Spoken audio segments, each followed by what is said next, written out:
चिंको और मुंतेओ। घने सब्ज जंगल में एक नंदी सी चिड़िया चिंको एक पुराने बलूत के दरख्त में रहती थी। वो छोटी मगर बेहद चासक थी, हमेशा चहचहाती और आदेर अलिफाड़ती रहती। करीब ही एक रंग बरनिगाह तोता मुंतेओ एक ऊंचे आम के दरख्त में रहता था। वो बहुत अक्लमंद था और दूसरे परिंदों को कहानियां सुनाना पसंद करता था। एक दिन चिंको खुराक की तलाश में थी कि अचानक तेज हुआ चलने लगी। इसके नन्हे प्रों में ताकत कम थी और वो काबू ना रख सकी। हुआ ने इसे बहुत दूर एक दरिया के किनारे पहुंचा दिया। वो खौफजदा होकर चहचहाने लगी, मदद के लिए पुकारने लगी। करीब ही अलिफाड़ती हुए मुंतेओ ने चिंको की आवाज़ सुनी और फौरन इसकी मदद के लिए पहुंचा। फिक्र मत करो चिंको, मैं तुम्हें घर वापस ले जाऊंगा, और मुंतेओ ने यकीन दिलाया।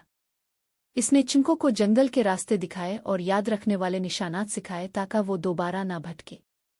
रास्ते में मुंतेओ ने मिजाहिया कहानियां सुनाईं, जिन्हें सुनकर चिंको की हंसी निकल गई और उसका डर जाता रहा। इस दिन के बाद चिंको और मुंतेओ गहरे दोस्त बन गए। चिंको हर सुबह अपनी मीठी आवाज़ में मुंतेओ को जगाती और मुंतेओ इसे नए अल्फाज सिखाता और मज़ेदार कहानियां सुनाता। चाहे वो शक्ल, रंग और आवाज़ में कितने ही मुख्तलिफ थे, उनकी दोस्ती ने साबित कर दिया कि सच्ची दोस्ती ज़ाहिरी मुशाबहत में नहीं बल्कि मोहब्बत और खुलूस में होती है।